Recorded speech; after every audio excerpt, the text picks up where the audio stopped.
තියෙන්නේ මැටි. ඉස්සර කාලේ හිටපු විදිය දැන් මේ වර්තමානයේ එනකොට අමතක වෙලා ඇති ගොඩක්. ඒ වුණාට ඔක්කොම හිටියේ මැටි ගෙවල් වලලු. දර කෑල්ල කැලේට ගියා. ගෑස් එක ගෙදරට ආවා. අපේ ගෙදරත් ගෑස් ඉවර වෙලා අක්කයි මායි ලිපක් හදනවා. ඉතින් මේ වෙලාවේ මැටි ටිකක් කනාගෙන. ඕම් ඕගොල්ලෝ බලන්නකෝ. ඈ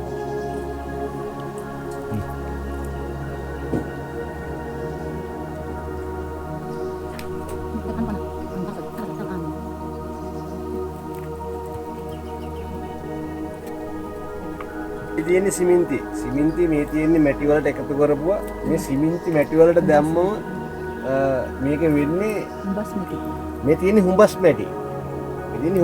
හුඹස් මැටි සිමෙන්ති මේ සිමෙන්ති මේකට කලවම් කරාම මේ ලිප හදනකොට සහෝ මේ ලිපේ අර මැටි කැලෙන එක අඩු වෙනවා දැන් බලන්න මේ වගේ මැටි නෙවෙයි සිද්ධිය මේක සිමෙන්ති කලවම් කරපු මේක හොඳටම දැන් ඝනයි එහෙනම් බලමු ලිප හදන්නේ කොහොමද කියලා ගල් තියලා තියෙන්නේ රයිට්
යාළුවනේ ලිප හැදුවා අක්කත් ඒකට සහයෝගය දුන්නා අක්කා තමයි මේක එක නමුත් මේක හැදුව විදිය ඔයගොල්ලෝ බලන් ඉන්න ඇති උඹස් මැටි වලට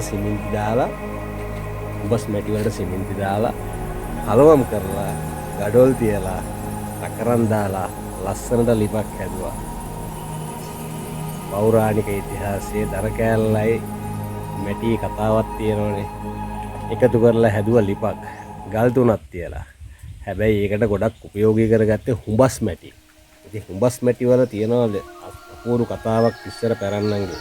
ඒකට හේතුව ඉස්සර ගෙවල් වල ගොම ගානවා කියලා කියනෝනේ බිම ඈ ගොම ඇතිරු නේ එහෙම අහලා තියෙනවනේ අර සින්දුවකුත් තියෙනවනේ. ඉතින් අන්න ඒ වගේ ගොම ටිකට හුඹස් මැටි දාලා කලවම් කරලා ඉස්සර අපේ අම්මලා මට මතකයි එහෙම කරලා තියෙනවලු. ඉතින් අමතක කරන්න එපා පැරණි යුගයක් තිබ්බා අපිට. අද මැටි පොළවේ ඉඳලා තමයි ටයිල් එකට ආවේ. ඒ වුණාට මේ වර්තමාන මොහොතේ ලිපක් හදන්න හේතුනේ මැටි ලිප අවශ්‍ය වෙලා තියෙන නිසා. ඉතින් ඔන්න ඕකයි කතන්දරේ. එහෙනම් බලමුකෝ මේක.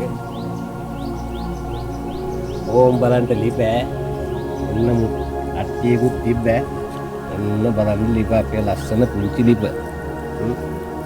එච්චර ලස්සනද බලන්න.